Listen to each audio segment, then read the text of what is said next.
भगवते वासुदेवाय। ओम नमो भगवते वासुदेवाय। ओम नमो भगवते वासुदेवाय।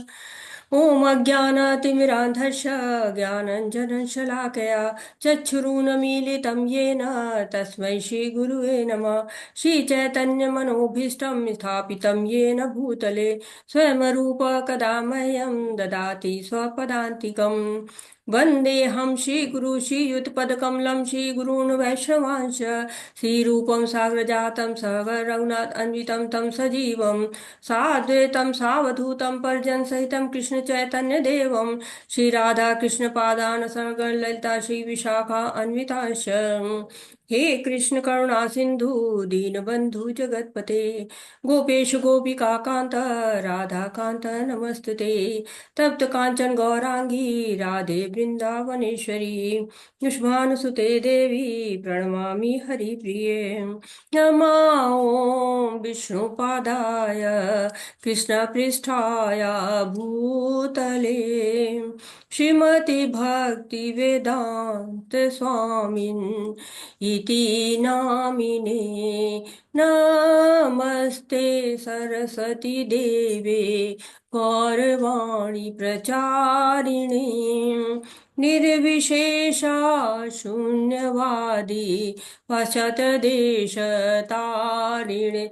जय श्री कृष्ण चैतन्य प्रभु नित्यानंद श्री अद्वैत गदाधर शिवासादि गौर भक्तवृंद। हरे कृष्ण कृष्ण कृष्ण हरे हरे हरे राम राम राम हरे हरे। हरे कृष्ण कृष्ण कृष्ण हरे हरे हरे राम राम राम हरे हरे। तो ये 18 दिनों की हमने भगवत गीता 18 दिनों में समझने की यात्रा को शुरुआत की हुई है। उसके 11वें दिन आप सबका बहुत बहुत स्वागत है। हम याद करते हैं अपने आध्यात्मिक गुरु पूज्य श्रील प्रभुपाद जी को और उनको नमन करते हैं। साथ ही साथ श्री श्री राधा गोविंदा मंदिर मैंगलोर के अध्यक्ष नामानिष्ठा दास प्रभु जी को, जिन्होंने इस ऑनलाइन पाठ्यक्रम को शुरू किया है, इसके जनक कहे जाते हैं।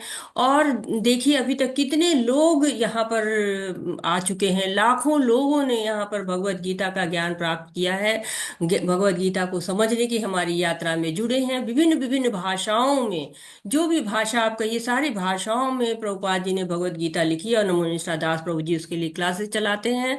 आप हर भाषी लोग जो है वो भगवत गीता को पढ़ सकते हैं, समझ सकते हैं। और जो है उनका आशीर्वाद हम पे है। उन्होंने हमें इस योग्य बनाया है कि हम भगवत गीता को समझ सकते हैं, बोल सकते हैं। और आप भी इस कड़ी में जुड़ गए हैं तो आपका भी बहुत बहुत स्वागत है। और इस अध्याय का नाम है विश्व रूप संदर्शन योग।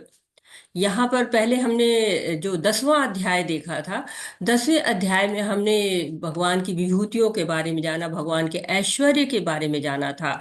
और चतुश्लोकी गीता हमने सुनी थी, जिसमें कहा गया था कि अहम सर्वस्व प्रभवो मत्तः सर्व प्रवर्तते इति मत्वा भजन्ते मां बुधा भाव समन्विता।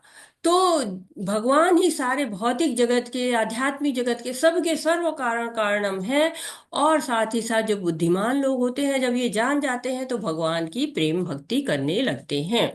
फिर भगवान ने बताया पहले अपने बारे में, फिर भक्तों के बारे में बताया कि भक्त कैसे होते हैं, शुद्ध भक्त कैसे होते हैं। मच्चित्ता मदगत प्राणा बोधयंता परस्परम कथयंश्च माम नित्यम तुष्यन्ति च रमन्ति च। हमेशा जो है संतोष में रहते हैं, आनंद में रहते हैं। कैसे? जब भगवान के बारे में बात करते, कीर्तन करते हैं, श्रवण करते हैं, सेवा करते हैं, स्मरण करते हैं।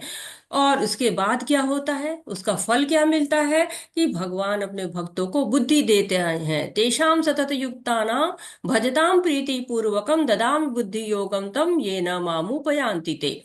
तो जो सतत कीर्तन करते हैं, हमेशा भगवान को प्रेम से याद करते हैं, उनकी सेवा करते हैं, उनको ज्ञान प्रदान करते हैं। कौन सा ज्ञान?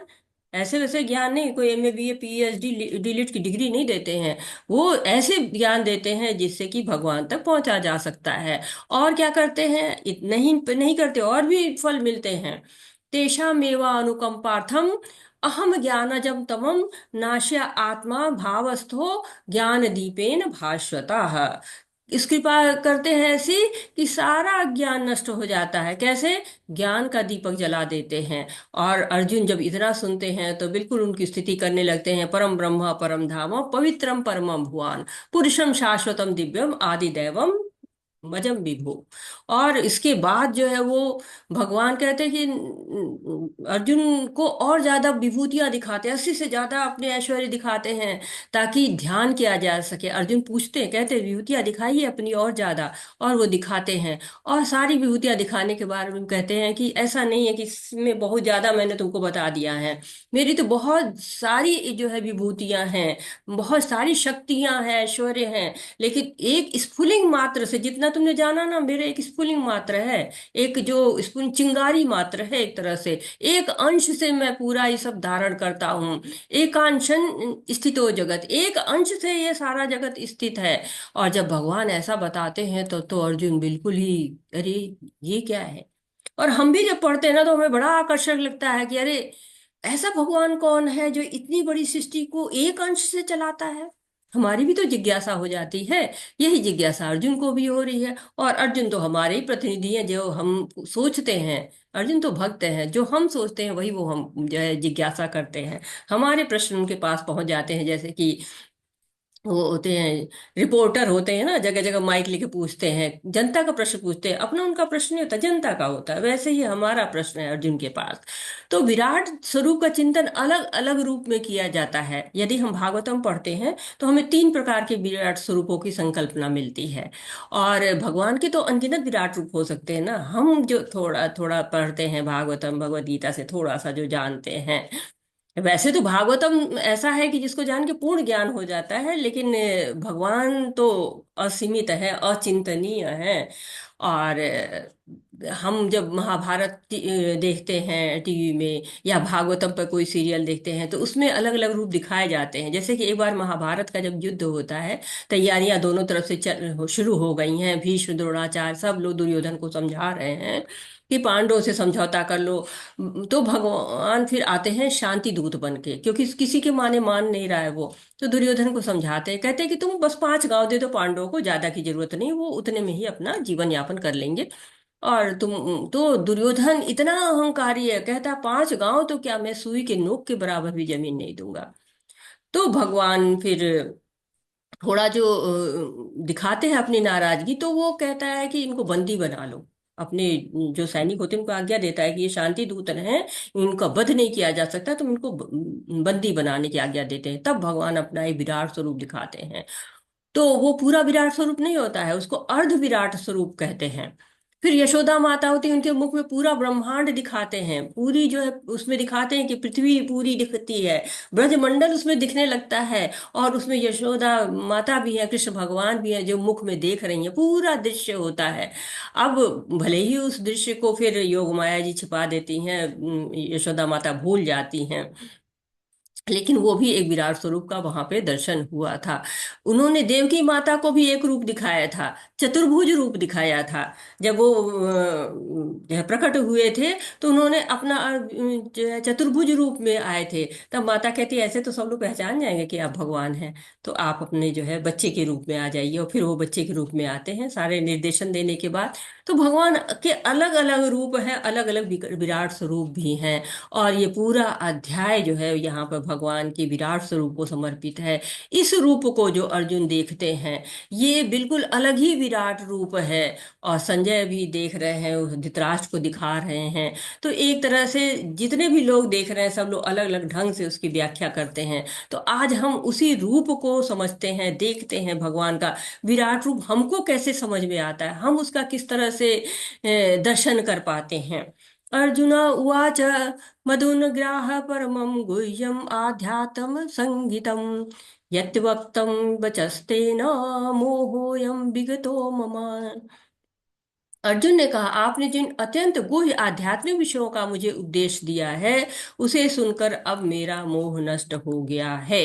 तो अब अर्जुन कह रहे मेरा मोह नष्ट हो गया है, जबकि आपने जब सुना था, शुरू हुई थी भगवत गीता, तो अर्जुन कह रहे थे मैं मोह में हूं। तो प्रथम अध्याय में जब भगवान अपना रथ लेके जाते हैं अर्जुन के कहने पर युद्ध भूमि के बीचों बीच में, तो स्वजनों को देखकर मोह हो जाता है।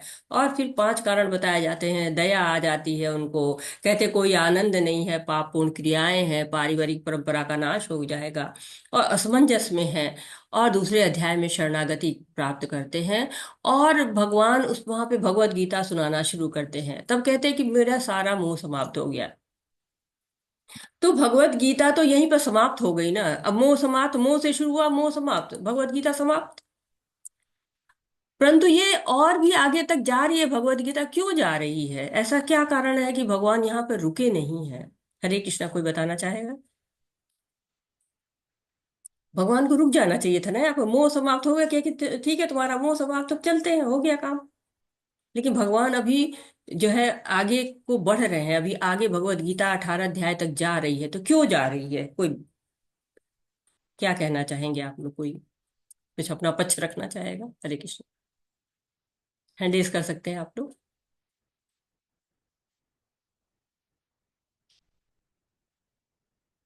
मीनल माता जी, हरे कृष्ण, बताइए माता जी। हरे कृष्ण माता जी, दंडवत प्रणाम। हरे। माता जी, मोह समाप्त हो गया, उसके इसका मतलब है, इसका अर्थ है कि अर्जुन जी ने भगवान को समर्पित कर दिया है कि मेरा मोह खत्म, समाप्त हो गया है। अब मुझे आगे कैसे, मैं क्या करूं, मतलब अपने आप को समर्पण कर दिया है। अब जब कोई भक्त समर्पण करता है, तो फिर भगवान की ड्यूटी हो जाती है कि आगे उसका नियोजन नियोजन करे। बहुत सुंदर माता जी, बहुत सुंदर, धन्यवाद। तारा माता जी, हरे कृष्णा। हरे कृष्ण। हरे कृष्ण माता जी, दंडवत प्रणाम। हरे कृष्ण। अर्जुन का तो माता जी मोह समाप्त हो गया। अर्जुन तो समझ गए, 10वें अध्याय में उन्होंने क्लियर कर दिया कि आप ही परम भगवान हो। पर जो दूसरे लोग हैं, हमारे जैसे जो लोग हैं, सामान्य लोग, वो विश्वास नहीं करेंगे ना। तो उनको विश्वास करवाने के लिए भगवान मतलब अर्जुन, ये गीता आगे चल रही है। भगवान से वो पूछ रहे हैं विश्व रूप दिखाने के लिए, और भगवान दिखा रहे हैं। हरे कृष्ण माता हरे जी। कृष्णा माता जी, बहुत बहुत धन्यवाद माता जी। तो बहुत अच्छी तरह से बताया गया कि क्यों मोह जो है दूर होने के बाद भी भगवत गीता चल रही है। क्योंकि भगवत गीता भगवान के लिए जो है, अर्जुन के लिए नहीं है। भगवत गीता किसके लिए है? हमारे लिए है। अर्जुन तो गुड़ाकेश है ना, उनका नाम ही है कि जो नींद और अज्ञान पर विजय प्राप्त कर लेता है। तो अर्जुन तो मोह में पड़ ही नहीं सकते ना। उनका सारा मोह क्यों है? क्योंकि हम मोह में हैं। हमको हमारे मोह को दूर करने के लिए भगवान पहले ही बोल चुके हैं ना कि मैं सबको ज्ञान दीपक देता हूँ। जो भक्त होते हैं उनको ज्ञान दीपक जो है दे देता हूँ। तो वो तो भक्त है, उनको तो ज्ञान दीपक मिला ही हुआ है। और लेकिन हमारे मोह अभी दूर नहीं हुए हैं, और इसलिए हम मोहग्रस्त हैं। शिला प्रभुपाद जी हमको समझा रहे हैं। जहां तक अर्जुन की बात है, उसका कहना है कि उसका मोह दूर हो गया है। इसका अर्थ यह हुआ कि वह कृष्ण को अपना मित्र स्वरूप सामान्य मनुष्य नहीं समझ मानता, अपितु उन्हें प्रत्येक वस्तु का कारण मानता है। किंतु अब वह सोचता है कि भले ही वह कृष्ण को हर वस्तु का कारण मान ले, किंतु दूसरे लोग नहीं मानेंगे। अतः इस अध्याय में यह सबों के लिए कृष्ण की अलौकिकता स्थापित करने के लिए कृष्ण से प्रार्थना करता है कि वो अपना विराट रूप दिखाएं। तो अर्जुन का जो है मोह दूर हो गया है। ये तो हमने 10वें अध्याय में भी देखा कि वो परम पुरुष कह रहे हैं, पुरुषोत्तम कह रहे हैं। लेकिन उन्होंने शरणागति तो दूसरे अध्याय से ही प्राप्त कर ली थी। उन्होंने भगवान के जो है शरणागत, तो वो दूसरे अध्याय से होगा कि अब आप गुरु हैं। लेकिन अब अर्जुन को ये संशय रहता है कि मैंने तो उनको गुरु भी मान लिया, मैंने उनको भगवान भी, परम पुरुष भी मान लिया, लेकिन आने वाले युग में लोग क्या करेंगे, स्वीकार करेंगे कि नहीं? इसलिए जो भगवान अपनी योग माया से आवृत हुए हैं और इस जगत में प्रविष्ट होकर इस जगत का पालना भी करते हैं, इस जगत की सृष्टि भी करते हैं, इस जगत का संहार भी करते हैं। तो कहते हैं कि ये पालना आप कैसे करते हो इस जगत में प्रविष्ट होकर, ये मुझे दिखाइए। और भगवान उसके रूप में विराट स्वरूप अपना दिखाते हैं। तो संसार में जो कुछ भी है, सारा विभूतियां, सारा ऐश्वर्य, सारी विशेषताएं, सारी विविधताएं, सब कुछ कहाँ से है? भगवान से ही है। लेकिन कलयुग ऐसा है ना, कलयुग के लोग तो स्वयं को ही भगवान मानते हैं। कितने लोग हैं जो कहते हैं मैं भी भगवान हूँ, मैं भी भगवान हूँ। लेकिन कहना बहुत आसान है। अगर कह दिया जाए कि हाँ विश्व रूप दिखाइए ना, भगवान ने दिखाया था, गोवर्धन पर्वत उठाइए ना, भगवान ने उठाया था, तो शायद वो ऐसा नहीं कर पाएंगे। लेकिन हमारे मोह को दूर करने के लिए अब विराट स्वरूप जो है आने वाला है। अर्जुन की प्रार्थनाओं पर, अर्जुन कैसे प्रार्थना करते हैं, ऐसा नहीं है कि वो कहते हैं नहीं नहीं दिखाओ दिखाओ और आपको दिखाना पड़ेगा, जैसे लोग जिद करते हैं कि नहीं नहीं हमको दिखाइए। कई लोग प्रभुपाद के पास भी जाते थे, अब आपने भगवान को देखा है तो दिखाइए। लेकिन यहाँ पर अर्जुन का भाव देखिए, हे कमल नेत्रों वाली, मैंने हर जीवित इकाई की उपस्थिति और गायब होने के बारे में विस्तार से आपसे सुना है, जैसा कि आपकी अटूट महिमाओं के माध्यम से महसूस किया गया है। हे पुरुषोत्तम, हे परमेश्वर, यद्यपि आपको मैं अपने समक्ष आपके द्वारा वर्णित अपने वास्तविक रूप में देख रहा हूँ, किंतु मैं ये देखने का इच्छुक हूँ कि आप इस दृश्य जगत में किस प्रकार प्रविष्ट हुए हैं। मैं आपके उसी रूप का दर्शन करना चाहता हूँ। हे प्रभु, हे योगेश्वर, यदि आप सोचते हैं कि मैं आपके विश्व रूप को देखने में समर्थ हो सकता हूँ, तो कृपा करके मुझे अपना असीम विश्व रूप दिखाइए। तो कैसे कह रहे हैं? विनय करके। ऐसा नहीं है कि नहीं नहीं दिखाओ दिखाओ, नहीं कह रहे, विनय करते हैं। जैसे हमने चौथे अध्याय में पढ़ा है, तद्विधि प्रणिपातेन परिप्रश्नेन सेवया उपदिच्छन्ति ते ज्ञानम ज्ञातिन तत्वदर्शिना। तो उनको तत्व का ज्ञान है, तो आपको क्या करना है? विनम्रता से जाना है उनके पास। कह रहे हैं मुझ में अगर विश्व रूप देखने की क्षमता है तो मुझे विश्व रूप दिखाइए। कृपा मांग रहे हैं। जैसे हम किसी अधिकारी से मिलने जाते हैं तो क्या करते हैं? ऐसा तो नहीं है कि हम जो है जाते हैं धड़ धड़ चले जाते हैं, नहीं, हम उसके उनके चपरासी के माध्यम से अपना विजिटिंग कार्ड दिखाते हैं, बोलते हैं, पहले से समय मांगते हैं, तब जाते हैं। वैसे ही भगवान से मिलने का भी नियम होता है। कैसे नियम होता है? ब्रह्म संहिता हमको बताती है। प्रेम अंजन अछुरित भक्ति विलोचन नयना संता सदैव हृदयेषु विलोकयान्ति यः साम सुंदरम अचिन्त्य गुण स्वरूपम गोविंदादि पुरुषम तमहं भजामि। तो प्रेम का काजल लगाइए और भक्ति को आंखों में बैठा लीजिए, तब भगवान को दिख पाएंगे। विनम्र होना चाहिए, आग्रह करना चाहिए। कहते हैं कि पहले जब हम स्कूल में जाते हैं ना, भौतिक जगत में होता क्या है, पहले हम को क्लास में पढ़ाया जाता है, थ्योरी पढ़ाई जाती है, और उसके बाद हमको लैब में ले जाते हैं, प्रैक्टिकल करवाते हैं। वैसे ही यहाँ पर क्या है, पहले हमको भगवान ने अपने बारे में सब बताया, और उसके बाद से अब विराट स्वरूप दिखाने का समय आएगा। वो क्या है? प्रैक्टिकल रूप में देखिए कि कैसा दिखते हैं भगवान। अर्जुन ने भगवान कृष्ण विश्व रूप दिखाने के लिए क्यों कह रहे हैं? उसने किस पर संदेह किया? वह खुद को खास मानता था। ये दोनों चीजें गलत है। ऐसा नहीं है कि वो कृष्ण पर संदेह करता था या स्वयं को बड़ा स्पेशल समझता था, बल्कि लोगों को समझाने के लिए, जो सोचेंगे कि कृष्ण एक साधारण व्यक्ति है, उनके लिए उन्होंने कहा कि आप रूप दिखाइए। दूसरा कारण क्या है कि लोग क्या होते हैं, कहते हैं मैं परमेश्वर हूं, मैं परमेश्वर हूं। तो अगर कोई उनसे कहे मुझे सार्वभौमिक रूप दिखाइए, तो तुरंत कह देंगे मैं परमेश्वर नहीं हूं। तो ये दो कारण तो यहाँ पे बहुत स्पष्ट है कि क्यों अर्जुन ने कहा था कि विश्व रूप को दिखाइए। भगवान ने कहा, हे अर्जुन, अर्जुन हे पार्थ, अब तुम मेरे ऐश्वर्य को सैकड़ों हजारों प्रकार के देवी तथा विविध रंगों वाले रूपों को देखो। हे भारत, लो तुम आदित्यों, वसुओं, रुद्रों, अश्विनी कुमारों तथा अन्य देवताओं के विभिन्न रूपों को यहाँ देखो। तुम ऐसे अनेक आश्चर्यमय रूपों को देखो जिन्हें पहले किसी ने न तो कभी देखा है न सुना है। हे अर्जुन, तुम जो भी देखना चाहो उसे तत्क्षण मेरे इस शरीर में देखो। तुम इस समय तथा भविष्य में भी जो कुछ देखना चाहते हो उसको यह विश्व रूप दिखाने वाला है। यहाँ एक ही स्थान पर चर अचर सब कुछ है, किंतु तुम मुझे अपनी इन आंखों से नहीं देख सकते, अतः मैं तुम्हें दिव्य आंखें दे रहा हूं। अब तुम मेरे योग ऐश्वर्य को देखो। तो भगवान कृष्ण से जो है विराट स्वरूप दिखाने को तो अर्जुन कह चुके हैं पहले ही, क्योंकि अर्जुन को तो कोई संदेह था नहीं। परम ब्रह्म परम धामम पवित्रम परम भुवन पुरुषम शाश्वतम दिव्यम आदि दैवम भिजु। तो भगवान तो आदि देव हैं, लेकिन आजकल सब लोग भगवान को मानते हैं। इसलिए हम क्योंकि 30 से भी ज्यादा कल की अवतार हैं जो स्वयं को भगवान जो है कल की अवतार घोषित करते हैं। इसके अलावा भी बहुत से लोग हैं जो स्वयं को भगवान जो है कहते हैं। तो ऐसे लोगों से सावधान करने के लिए कि भगवान से विराट स्वरूप पूछना चाहिए। इसीलिए वो कहते हैं, क्योंकि देखिए हमारी इंद्रियां बहुत सीमित है। एक दीवार के पार क्या हो रहा है हम नहीं बता सकते हैं, हम उधर की वाणी भी नहीं सुन पाते हैं, उनको देख भी नहीं पाते हैं। लेकिन भगवान क्या क्या दर्शन कराएंगे अभी हम वो देख पाएंगे। यहाँ तक कि जो भगवान की भक्ति करने लगते हैं ना, उनको सिद्धियां प्राप्त होने लगती हैं, वो पानी पे चलने लगते हैं। उनको हो सकता है दीवार के आसपास दिखाई पड़ जाए, ऐसी सिद्धि मिल जाए। और भगवान जो है वो क्या होंगे, कितनी शक्तियां उनके ऊपर होंगी, कितना जो है उनका विराट स्वरूप कैसा होगा।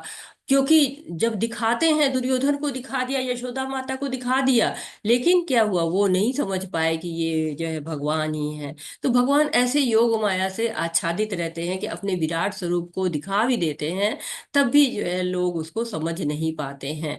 और अर्जुन को देखिए, भगवान कितने दयालु हैं कि ये नहीं कह रहे हैं कि जाओ तपस्या करो इतने सालों तक, या जितना तुमको ये करना है वो करना है, ऐसा कुछ नहीं कह रहे हैं कि सिद्धियां पाओ, तप करो, तपस्या करो, दान करो, यज्ञ करो, ऐसा कुछ भी नहीं कर रहे हैं।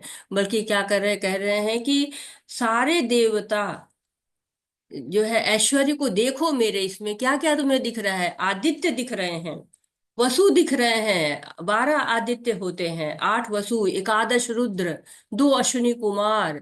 ये लोग देवताओं के वैद्य थे, जो अश्विनी कुमार दोनों थे। और देवी देवता जो विविध रंग रूप वाले हैं, सबका अलग रूप होता है न देवताओं का, और अलग जो है उनका रूप रंग, सब सब देवी देवताओं का रूप रंग आपने देखा अलग अलग होता है। और यही नहीं, बल्कि कह रहे हैं कि जो आने वाला समय है उसमें क्या हो रहा है वो भी देख लो।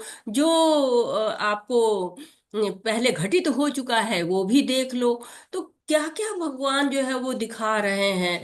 और अर्जुन की इच्छा प्रकट से, केवल इच्छा मात्र से कि जो है भगवान का विराट रूप वो देखना चाहते हैं। और सभी को दिखाई जो है वो पड़े, ये ऐसा जो है सोच रहे हैं अर्जुन की सबको दिख रहा होगा, लेकिन भगवान कह रहे हैं, नहीं, ये मैं तुम्हें दिव्य जो है आंखें दे रहा हूँ। क्योंकि अर्जुन इच्छा प्रकट करते हैं दिखाई पड़ने की, और दिख रहा नहीं है कुछ है। तो भगवान कह रहे हैं कि देखो ये समाधान देखो, मैं तुमको जो है वो दे रहा हूँ, ये चक्षु दे रहा हूँ, दिव्य चक्षु दे रहा हूँ। तब जाके जो है वो तुम इसको देख पाओगे। तो भगवान जब दिव्य चक्षु देते देख दे हैं तो सब अचर बचर सब दिखने लगता है। अचर है, चर है, जो चल मतलब वो अ, जड़ जंगम स्थावर सब जो है वो उनको दिखाई पड़ने लगता है। कहते हैं न तुम माम शक्यसे दिष्टम अनेन एव सब चक्षुषा दिव्य ददामि ते चक्षु पश्यम मे योगम ऐश्वरम। तुम ये मेरे योग ऐश्वर्य को देखो, मैं तुम्हें दिव्य चक्षु दे रहा हूँ। और सब दिखने पड़ता है, कहाँ दिखाई पड़ने लगता है, मम देहे, मेरे शरीर में सब तुम्हें दिखाई पड़ने लगेगा।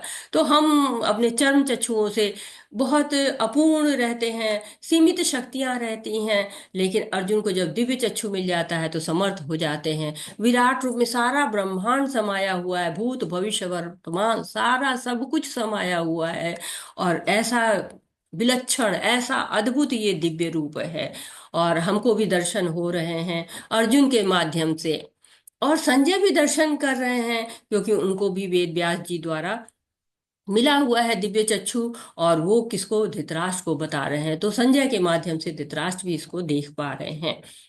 एवं मुक्त्वा ततो राजन् महायोगेश्वरो हरि दर्श्यामाश पार्थाय परम रूपम ऐश्वरम।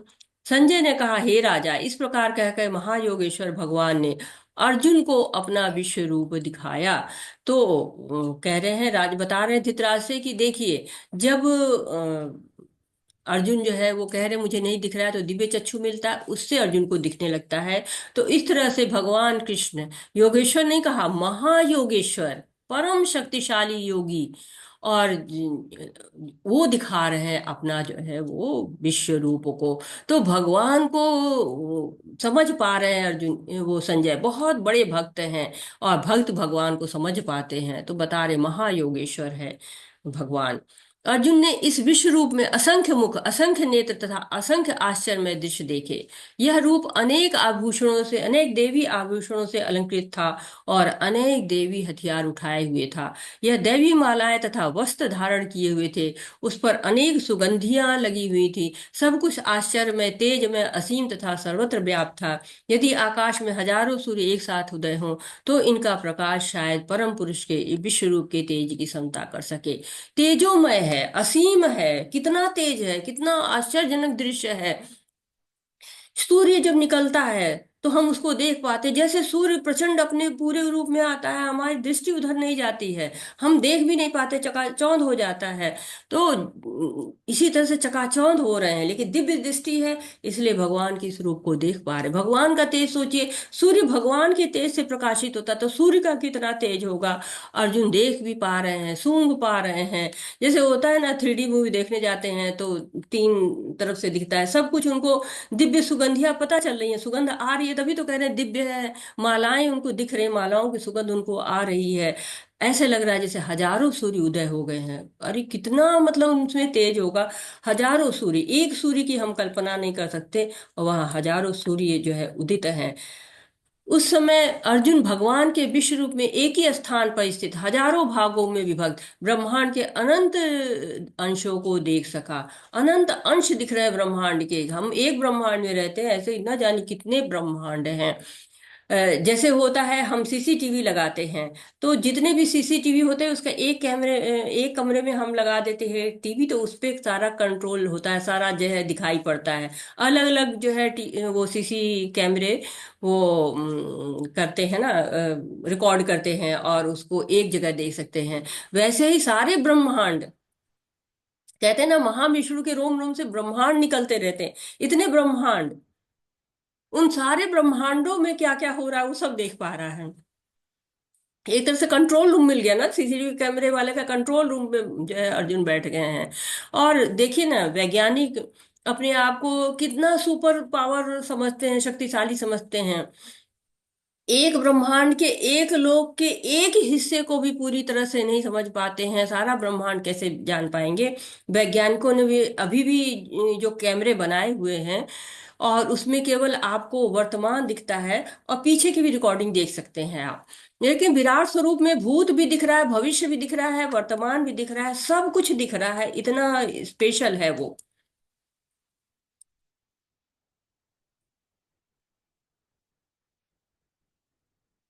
अर्जुन ने कहा, हे भगवान कृष्ण, मैं आपके शरीर में सारे देवताओं तथा अन्य विविध जीवों को एकत्र देख रहा हूँ। मैं कमल पर आसीन ब्रह्मा, शिव जी तथा समस्त ऋषियों एवं दिव्य सर्पों को देख रहा हूँ।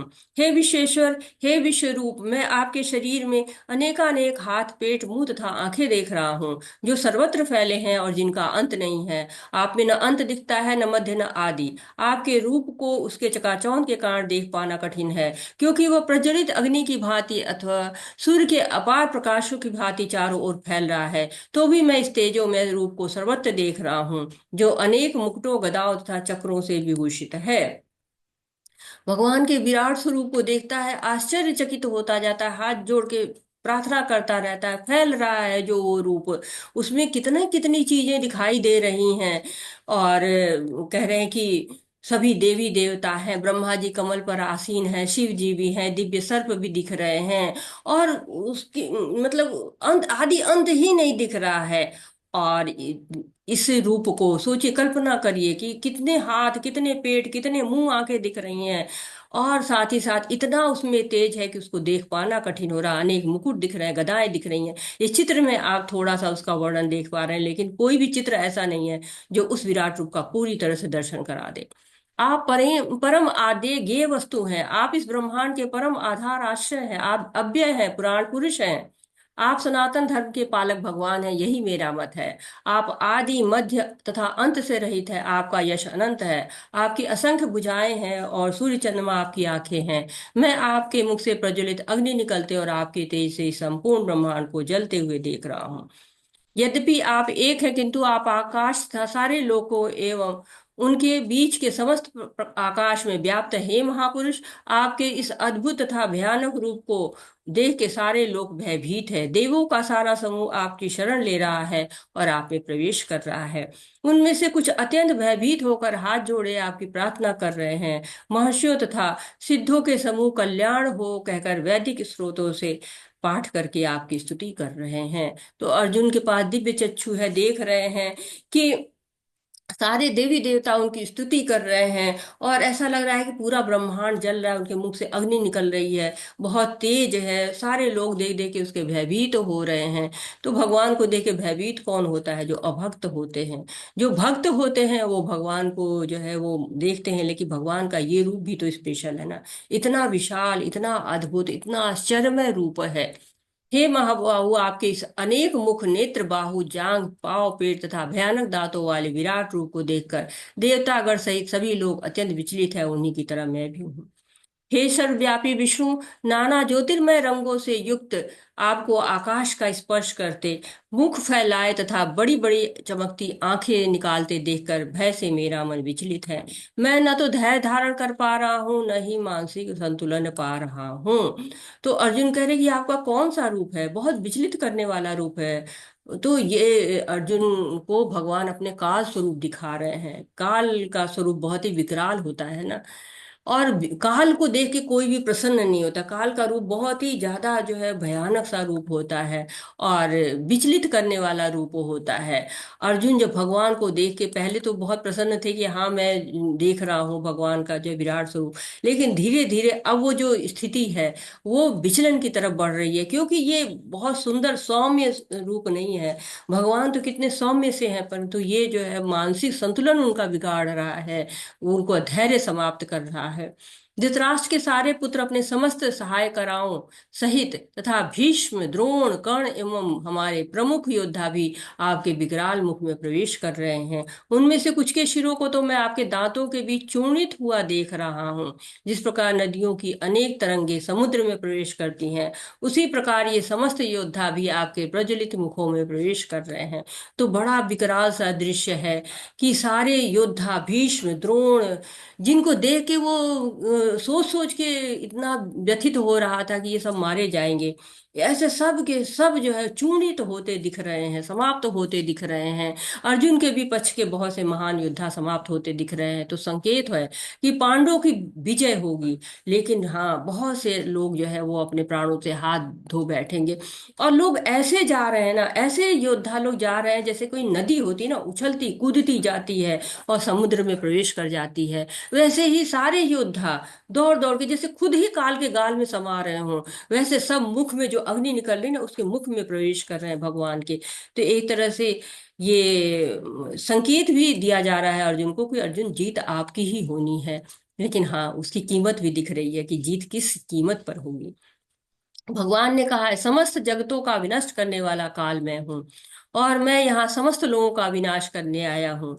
तुम्हारे पांडवों के सिवा दोनों पक्षों के सारे योद्धा मारे जाएंगे। तो अब बिल्कुल स्पष्ट कर दे रहे हैं कि देखिए, जो आप जो अर्जुन को दिखा रहे हैं कि विचलन तुम्हें हो रहा है, ये क्या दिख रहा है, किससे दिख हो रहा है? ये काल शक्ति। वो कौन है? वो मैं हूँ, साक्षात काल मैं हूँ, सबको विनाश करने आया हूँ। और पांडवों के अतिरिक्त सब लोग मारे जाएंगे। 18 अक्षौहिणी सेना युद्ध के मैदान में थी। 11 अक्षौहिणी दुर्योधन की तरफ से, 7 अक्षौहिणी पांडवों की तरफ से, इतनी विशाल सेना। तो भगवान का ये भी रूप है। भगवान जो है वो सृष्टि भी करते हैं, पालन भी करते हैं, संहार भी करते हैं, और वश में करने वालों में काल मैं हूँ, प्रबल काल मैं हूँ, ये पहले भी भगवान बता चुके हैं। वायु को जो है वो वश में किया जा सकता है, लेकिन काल को वश में नहीं किया सकता। ऐसा कोई भी यंत्र नहीं बन पाया है।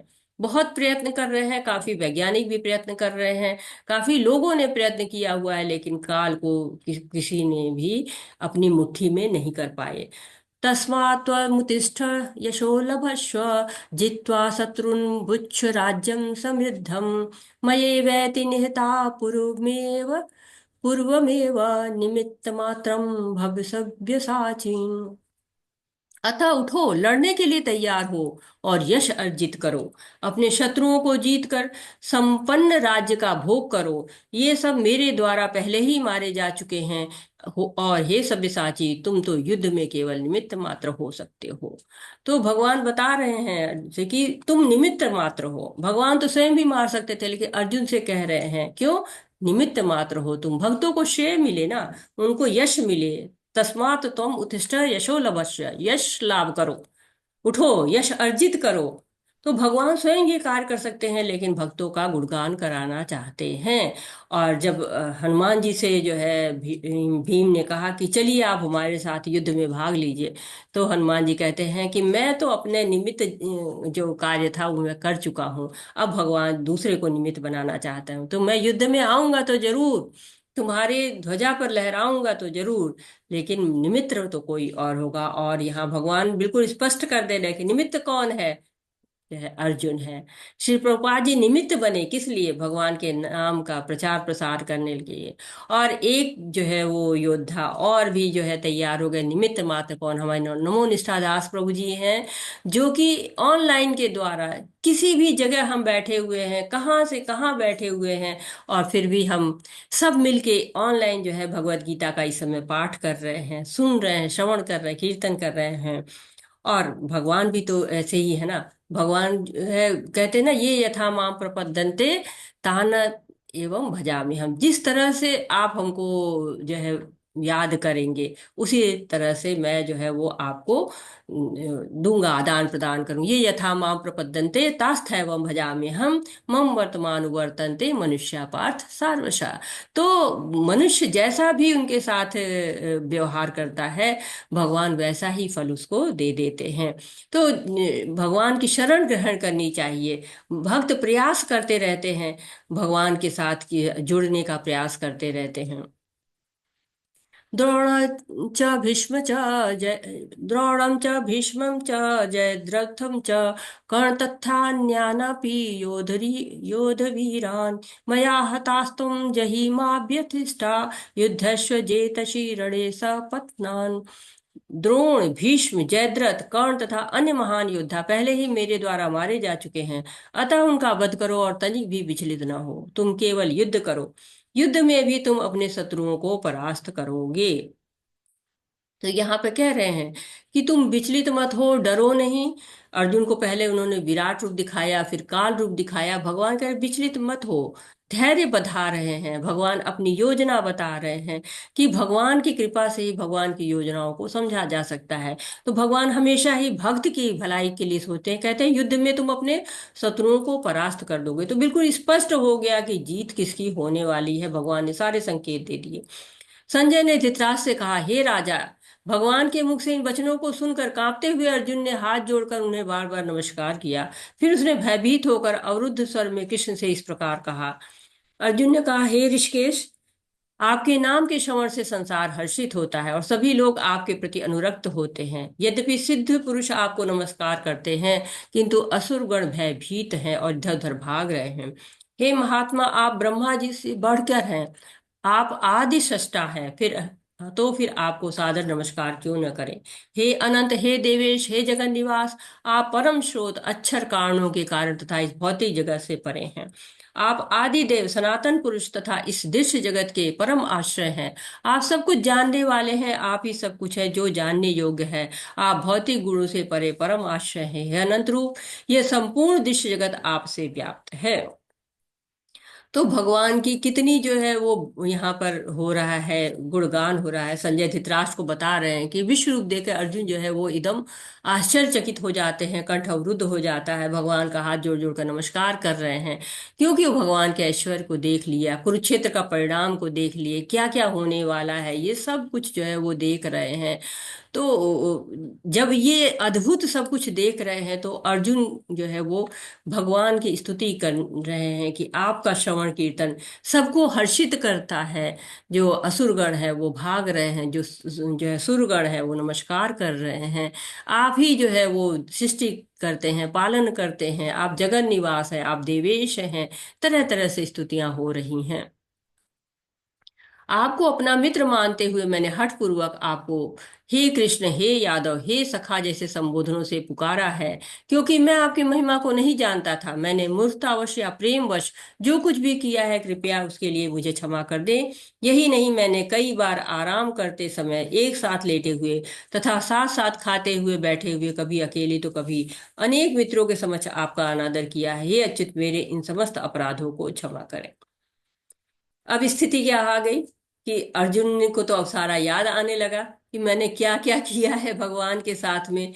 और भगवान जो है वो क्या है, मुझसे कितना अपराध हो गया। क्योंकि भगवान को तो मैं मित्र मानता था, और मित्र में क्या होता है, कभी जो है थप्पड़ लगा देते हैं, कभी जूठा खा लेते हैं, कभी जूठा खिला देते हैं। तो कह रहे हैं कि मैंने तो आपको हे कृष्ण, हे यादव सखेती, तरह तरह के नाम रख देते हैं ना, हम निक नेम रखने शुरू कर देते हैं अपने मित्रों के।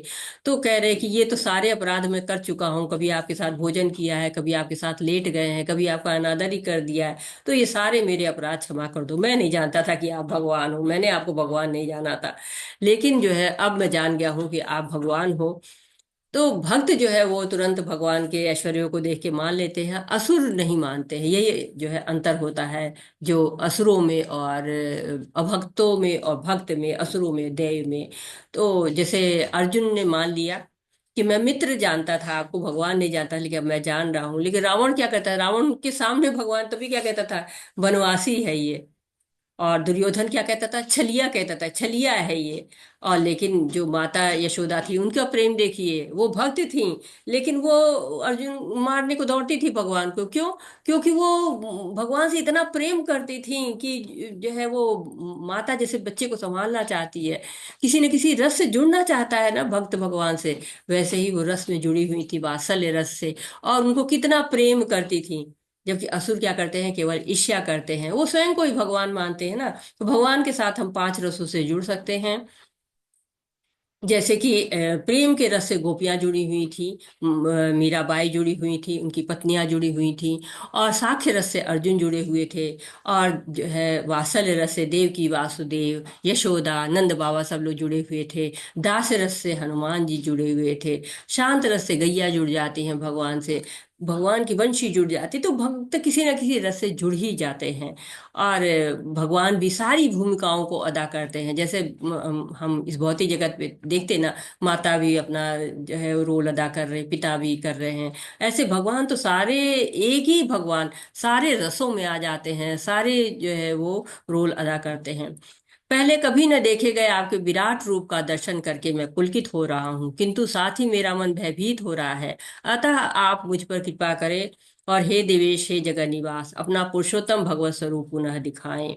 अब जो है विराट रूप का दर्शन तो कर लिया, लेकिन ऐश्वर्य भक्तों को अच्छा नहीं लगता है। भक्त क्या चाहते हैं, प्रेममयी रूप चाहते हैं, सुंदर सलोना श्याम सुंदर रूप कहते हैं, वो अच्छा लगता है। क्योंकि आप देखिए, आप किसी से ये तो चाहते हैं कि जो जाए तो हमसे मित्रवत व्यवहार करे, प्यार से व्यवहार करे। ये नहीं देते, वो अपनी जो है वो दिखाता है, मेरा ये ऐश्वर्य, मेरे चार बंगले, मेरी चार गाड़ियां, मेरा यहाँ खेत, मेरा वहाँ जमीन, मेरी वहाँ कंपनी। नहीं, ये कोई किसी को अच्छा नहीं लगता है। ऐसे ही क्या होता है, जब हम किसी से ऑफिस में मिलने जाते हैं, कितना भी हमारा परम मित्र हो, अगर वो किसी ऊंची पोस्ट पर है, तो हमें उसके गरिमा का ख्याल रखना पड़ता है, उसके अनुरूप व्यवहार करना पड़ता है। वैसे अर्जुन आश्चर्यचकित तो है, और और लेकिन उनको चाहिए क्या, पुराने रूप में आ जाए, वैसे ही दिखो ना, जैसे आप पहले थे वैसे दिखो। भगवान को इसी तरह चाहते, क्योंकि उससे हास परिहास कर सकते थे, गले लगा सकते थे मित्र के रूप में।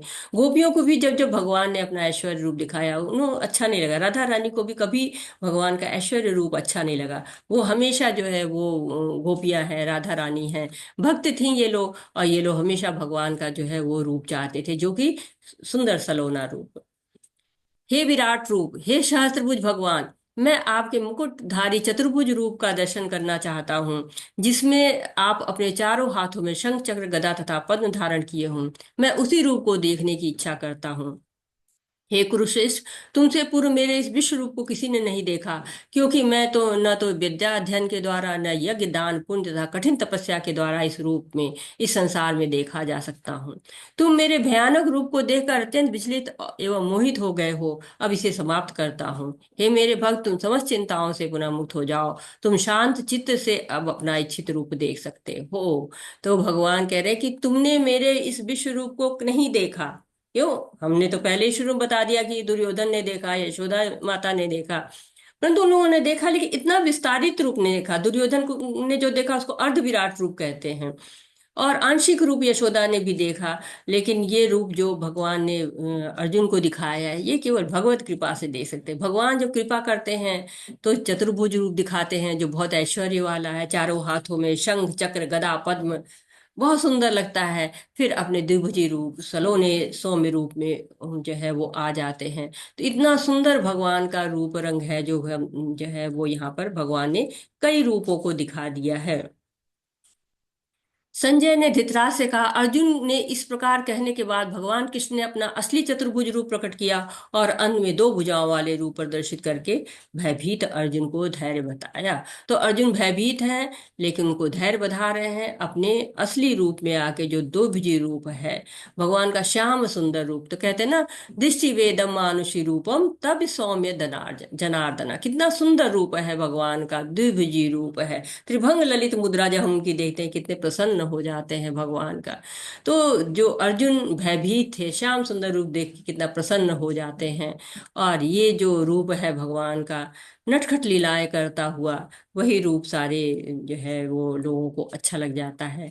तो मेरा प्रश्न है, जो है मैं लूंगी एक दो लोगों से, कि आपको कौन सा रूप भगवान का बहुत ज्यादा अच्छा लगता है, आकर्षित करता है? क्योंकि भगवान के हमने आज विराट रूप देखा, चतुर्भुज रूप देखा, द्विभुज रूप देखा, कौन सा रूप आपको बहुत अच्छा लगता है? हरे कृष्णा। माधुरी माता जी, मतलब चतुर्भुज भगवान का रूप। आपको चतुर्भुज रूप अच्छा लगता है, बहुत सुंदर। अर्चना माता जी, आपको कौन सा रूप अच्छा लगता है? जी, चतुर्भुज। चतुर्भुज रूप बहुत सुंदर। बहुत सुंदर लगते हैं भगवान। अच्छा ऐश्वर्य प्रभावित करता है। जी। मधु माता जी, हरे कृष्णा, आपको कौन सा रूप अच्छा लगता है भगवान का? हरे कृष्णा माता जी, सौंदर्यमय रूप, जिससे उनकी मंद मंद मुस्कुराहट और अलंकृत हैं अपने सभी आभूषणों के साथ, पुष्पों के साथ। हरे कृष्णा माता जी, बहुत सुंदर। तारा माता जी, आप कौन सा रूप पसंद करते हैं प्रभु भगवान का?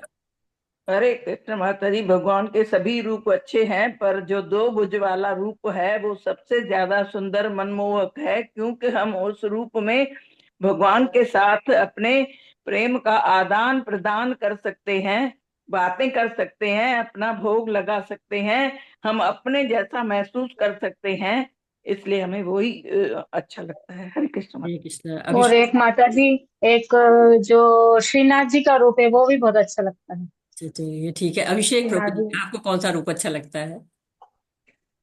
हरे कृष्ण माता जी, मुझे उनका स्वामी रूप ही ज्यादा पसंद आता है। जैसा उनका वृंदावन में वो अपने दोस्तों के साथ खेलते हैं, अपने परिवार के साथ रहते हैं, तो यही रूप मुझे उनका ज्यादा पसंद है। श्रुति माता जी, आपको कौन सा पसंद है? हरे कृष्ण। हरे कृष्ण माता जी मेरे को भी उनका दो भुजा वाला रूप, जिसमें बांसुरी बकरी हुई है और गौ माता भी साथ में होती है, बहुत अच्छा लगता है। बहुत सुंदर। और साथ में माता जी इवन ये मेरे को जगन्नाथ वाला रूप भी बहुत अच्छा लगता है। बिल्कुल सही है। बहुत जो है वो भगवान के तो हर रूप मनमोहक है, जो भी रूप भगवान का है मनमोहक है। लेकिन भगवान का जो रूप है सौम्य रूप, वो सुंदर सलोना रूप, वैसे तो सबके अपने अपने है कि किस रूप में कौन ध्यान करता है भगवान का। प्लीज जरा सा अपना माइक बंद कर ले। हरे कृष्णा। सब लोग अपना अपना माइक बंद कर ले। जब अर्जुन ने कृष्ण को उनके आदि रूप में देखा तो कहा, हे जनार्दन, आपके इस अति सुंदर मानवी रूप को देखकर मैं स्थिर चित्त हूँ और मैंने अपने प्राकृत अवस्था प्राप्त कर ली है। श्री भगवान ने कहा, हे अर्जुन, तुम मेरे इस रूप को इस समय देख रहे हो, उसे देख पाना अत्यंत दुष्कर है। यहाँ तक कि देवता भी इस अत्यंत प्रिय रूप को देखने की ताक में रहते हैं। तो कह रहे ये श्याम सुंदर रूप है ना, ये बहुत सुंदर है, और भगवान के इसी सुंदर रूप को देख के अर्जुन जो है प्रसन्न है। उनको लगता है कि ये जो रूप है वो उनको बहुत प्रभावित कर रहा है। अर्जुन बाह्य रूप में जैसे कि उन्होंने योद्धा के रूप में है, उन्होंने जो है वो योद्धा वाली ड्रेस पहनी हुई है, लेकिन आध्यात्मिक रूप से तो वो बिल्कुल दासत्व प्राप्त कर चुके हैं ना, भगवान के दास बन चुके हैं। विराट रूप देख कर भयभीत होते हैं, श्याम सुंदर रूप देख के जो है वो बिल्कुल प्रसन्न हो जाते हैं। कहते हैं ना कि जब गोपियां और राधा जी द्वारका आती हैं और कृष्ण का ऐश्वर्यवान रूप देखती है, तो क्योंकि कृष्ण वहां के राजा थे ना, उतना प्रसन्न नहीं होती है। वो कहते हैं नहीं, मुझे तुम वही अच्छे लगते हो जो नटखट लीलाएं करते रहते हो। और प्रभुपाद जी ने जैसे बताया है कि ऑफिस में जो लोग होते हैं तो वहां पर ऑफिस में व्यवहार होता है थोड़ा सा बहुत ही ऐसा व्यवहार होता है कि हाँ दूर दूर वाला, लेकिन घर में क्या होता है, पिताजी ऑफिस में होते हैं तो खूब बढ़िया जो है सज बज के बैठे रहते हैं, घर में आते हैं बच्चे उसको उनको घोड़ा बना के उनके ऊपर बैठ जाते हैं, गोद में बैठ जाते हैं। तो ये जो रूप है वो भक्तों को बहुत अच्छा लगता है। चतुर्भुज रूप भी जो है भगवान का ऐश्वर्य से परिपूर्ण है, देवतागण भी उसकी प्रार्थना करते रहते हैं। भक्त्या त्वन्या शक्या अहमे विविधोऽर्जुन, ज्ञातुं दृष्टुं च तत्त्वेन प्रवेष्टुं च परन्तप। हे अर्जुन, अनन्य भक्ति द्वारा इस रूप को मैं समझा जा सकता है। जिस रूप में मैं तुम्हारे समक्ष खड़ा हूं, इस प्रकार मेरा साक्षात दर्शन भी किया जा सकता है। केवल इस विधि से तुम मेरे ज्ञान के रहस्य को पा सकते हो। तो भगवान को केवल कैसे जान सकते हैं? भक्ति के द्वारा जान सकते हैं। वेद पढ़ना, तप करना, दान करना, ये भक्ति में सहायक है, बुरी अच्छी चीज है। लेकिन भगवान कोई ऐसे थ्योरी वाले सब्जेक्ट तो है नहीं कि गए और पढ़ लिया, दो किताबें उलट ली और हम उसके, या गूगल कर लिया तो सब कुछ जानकारी हो गई। आजकल तो चैट जीपीटी, एआई और भी सहायक हो गए हैं। और लेकिन अब तो डीप सीक भी आ गया है। लेकिन जो भगवान का साकार रूप है उसको शरणागत होकर ही जाना जा सकता है। उसको ऐसे नहीं है कि हाँ हम यूं ही नहीं जा सकते, शरणागत होंगे जब भगवान को मन मना भो मत भक्तो, जब उस प्रक्रिया को, लेवल को पार करेंगे, तब जाके हम भगवान को प्राप्त कर सकते हैं, उनको समझ सकते हैं, उनको देख सकते हैं। मत कर्मा किन कृन्मतमो मद्भक्त संवर्जितः, निर्वैर सर्वभूतेषु यः स मामेति पांडव। हे अर्जुन, जो व्यक्ति सकाम कर्म तथा मनोधर्म के कर्म से मुक्त होकर मेरी शुद्ध भक्ति में तत्पर होता है, जो मेरे लिए कर्म करता है और जो मुझे इस जीवन का लक्ष्य समझता है और जो प्रत्येक जीव से मैत्री भाव रखता है, वह निश्चय ही मुझे प्राप्त करता है। तो भगवान बता रहे हैं, एक तरह से ये अध्याय समापन की ओर बढ़ रहा है।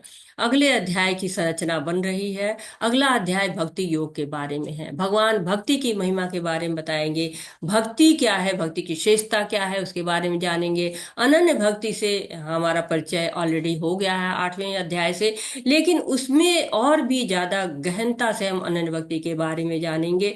बहुत सुंदर सुंदर श्लोक हैं उसमें, बहुत सुंदर सुंदर भगवान ने बताई हुई अपनी बातें बनाई है। भगवान ने बताया उसमें कि भगवत गीता पढ़ने का उद्देश्य क्या है, और भगवान के साथ हमारा संबंध क्या है, और हमारा चरम उद्देश्य क्या है। ये सारी बातें हम कल के अध्याय में पढ़ेंगे। यहाँ पर भगवान बता रहे हैं, क्या बता रहे हैं कि सकाम कर्म तथा मनोधर्म के कलमश से मुक्त हो जाओ। तो जितना भी हमारे पास भौतिकता है, उन सब भौतिकता से दूर होके केवल शुद्ध भक्ति करना है। जीव का कार्य क्या है कि जो है परम कर्तव्य का पालन करना है, भगवान के सुख के लिए जो है वो कार्य करना है। तो एक तरह से भगवान हमको अनन्य भक्ति, जिसके लिए पूरी भगवत गीता बोली गई है, उसके बारे में बताते हैं। कहते भगवान कृष्ण के प्रति अविभाजित भक्ति सेवा कैसे शुरू करें।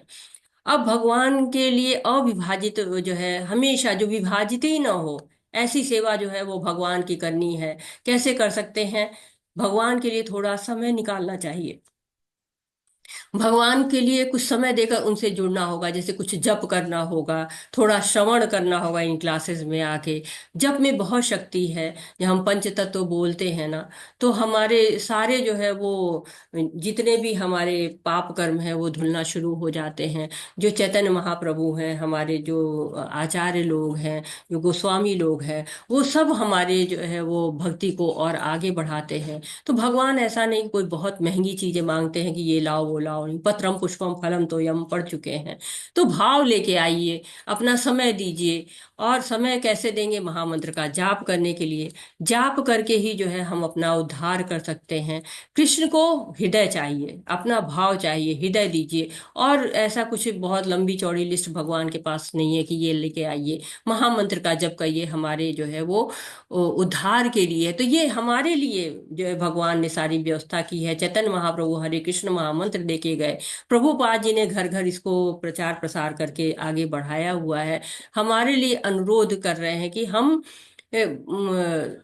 भगवान के पास पहुंचे, भगवान को जाने, भगवान की सेवा करें। अर्जुन कृष्ण से अपने सार्वभौमिक रूप को दिखाने का अनुरोध करते हैं। और जब अनुरोध करते हैं, कोई जो है वो ऐसे नहीं कि दिखाइए दिखाइए नहीं करते, जिद नहीं करते, अनुरोध करते हैं।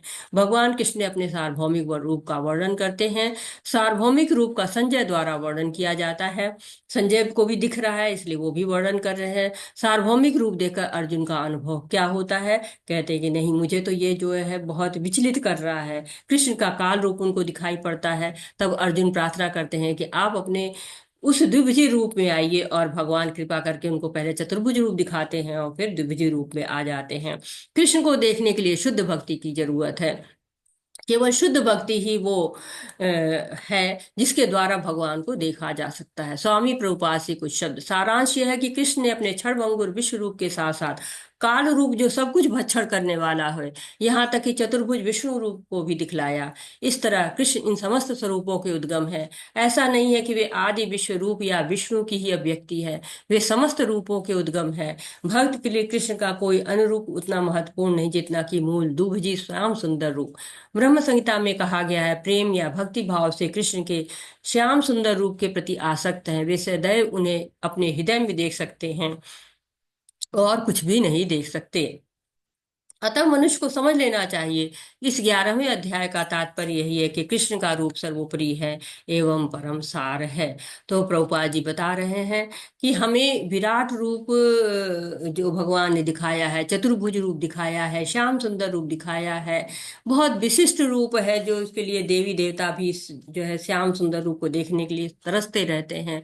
और भक्ति तो बहुत ही सरल है, हम पहले पढ़ चुके हैं ना, क्षिप्रम भवति धर्मात्मा। तो हम जो है थोड़ी देर में ही धर्मात्मा हुआ जा सकता है, एक क्षण में जो है भगवान की भक्ति मिल सकती है। और भक्ति करने के लिए हमें जरूरी क्या है? गुरु। गुरु का जो है हमें शरण लेनी है, गुरु के द्वारा हमको भगवान मिल जाते हैं। और भगवान जो की भक्ति कैसे पुष्पित पल्लवित होती है? तो भक्ति जो है भक्तों के संग ही पुष्पित पल्लवित होती है। तो आज के अध्याय का मूल मंत्र भी यही है कि कृष्ण का जो रूप होता है वही सर्वोच्च रूप होता है। हमारे भव सागर की जो नैया है वो यही भगवान ही पार लगा सकते हैं। भगवान का जो रूप है, हम जो बांसुरी वाला रूप है, वो जब हम देखते हैं तो हमें कभी भी नहीं लगता है, कल्पना भी नहीं कर पाते हैं कि भगवान का ऐसा ऐसा रूप भी होगा, विराट स्वरूप भी होगा। हमें बहुत मुश्किल लगता है, भगवान ऐसे कैसे हो सकता है, बहुत हमें समझना जटिल लगता है। परंतु भक्तों को तो भगवान के जो है वो सारे रूप ही प्रिय होते हैं, लेकिन जो सौम्य सुंदर रूप होता है बहुत ही ज्यादा प्रिय होता है। श्रील प्रभुपाद के द्वारा हमें पता चलता है कि कैसे हम भगवान से संबंध जोड़ सकते हैं। चैतन्य महाप्रभु हमको जो है महामंत्र देते हैं। और भगवान के जो है वो हम जो बहुत सारे रूप है उनमें से जो सबसे प्रिय रूप है जो श्याम सुंदर रूप का, उसको देख के जो है भगवान की सेवा भक्ति बहुत अच्छे से की जा सकती है। सारे संशय समाप्त हो जाते हैं अर्जुन के। और कई बार ऐसा भी हो जाता है कि कुछ लोग विराट स्वरूप देख के ही मोहित हो जाते हैं और उस पर ही अपनी पूजा न करने लगते हैं। एक ऐसे ही शिष्य थे, वो पहुंच गए, उन्होंने कहा प्रभुपाद जी मेरे को विराट स्वरूप बड़ा सुंदर लगा, बड़ा मोहित हो गया हूं, मैं इसी की पूजा करना चाहता हूँ। तो प्रभुपाद जी हंसते हैं, कहते हैं कि विराट स्वरूप अच्छा लग रहा है, मोहित हो गए हो, लेकिन कैसे सेवा करोगे उनकी? इतना जो है कपड़ा कहाँ से लाओगे, इतना खाएगा ये विराट रूप, कितना भोग कहाँ से लाओगे? तब उसको समझ में आ जाता है कि नहीं, जिस जो सौम्य रूप है, सुंदर द्विभुजी रूप है, उसकी सेवा करना बहुत ही आसान है। लेकिन है वो कृष्ण की भक्ति करना दिव्य जी रूप में बहुत ही सुंदर है, आसान है। और भगवान जो है वो भक्तों के हाथ बिक जाते, बेमोल बिक जाते हैं। कोई बहुत तैयारी नहीं करनी पड़ती है, बस भाव लेके पहुंच जाइए, हृदय की भक्ति लेके पहुंच जाइए। जैसे अर्जुन पहुंच गया था, सारी जो है वो नारायणी सेना को ठुकरा कर भगवान को उसने ले लिया था। वैसे सारे भौतिक जगत के प्रपंचों को छोड़ के जब हम भगवान की शरण में आ जाते हैं तो भगवान हमको अपना लेते हैं। भगवान तो तैयार बैठे रहते हैं, कब भक्त हमारे पास आएगा। इसी नोट पे कल हम जो है बहुत सुंदर अध्याय पढ़ने वाले हैं, भक्ति योग का। मुकुटमणि कहा जाता है जो 7 से 12 तक के सारे भक्ति योग है, उसमें मुकुटमणि कौन सा 12वें अध्याय है। तो कल बहुत सुंदर अध्याय होने वाला है, हम आप सबकी उपस्थिति को चाहेंगे और भगवान के सुंदर दर्शन के किया आपने। कल हम भगवान के बारे में, भक्ति के बारे में और जानेंगे। वाछाकल्पतरुभ्यश्च कृपा सिंधुभ्य एव च पतितानां पावनेभ्यो वैष्णवेभ्यो नमो नमः। अनंत कोटि वैष्णव वृंद की जय, शिला प्रभुपाद की जय। हरे कृष्णा कृष्ण कृष्ण हरे हरे, हरे रामा राम राम हरे हरे, हरे कृष्णा कृष्ण कृष्ण हरे हरे, हरे रामा राम राम हरे हरे। हरे कृष्णा। सभी को आपका कोई प्रश्न है, आपका कोई सुझाव है, आप कुछ कहना चाहते हैं तो बहुत बहुत जो है आपका स्वागत है, मोस्ट वेलकम। और जो है सभी को धन्यवाद, प्रभु जी को भी धन्यवाद, सारे जो है वो हमारे नीरज प्रभु जी और जो हमारे को होस्टिंग करते हैं उनको भी बहुत बहुत धन्यवाद। उनके सहयोग से ये क्लासेस बहुत अच्छे से चलती रहती हैं। सबका धन्यवाद। आप लोग अपने जो क्विज हैं इनको पूरा करते रहिए और साथ ही अब हम प्रश्नों की ओर बढ़ेंगे। जो प्रश्न हैं आपके उनको जो है लेना चाहेंगे, तो आपका कोई प्रश्न है, कोई सुझाव है, कुछ जोड़ना चाहते हैं तो मोस्ट वेलकम। हरे कृष्ण। कोटि कोटि धन्यवाद माता जी, कोटि कोटि धन्यवाद। बहुत ही सुंदर। और जैसा कि कल मैंने कहा था, जितना सुंदर ये अध्याय है उतना ही सुंदर ये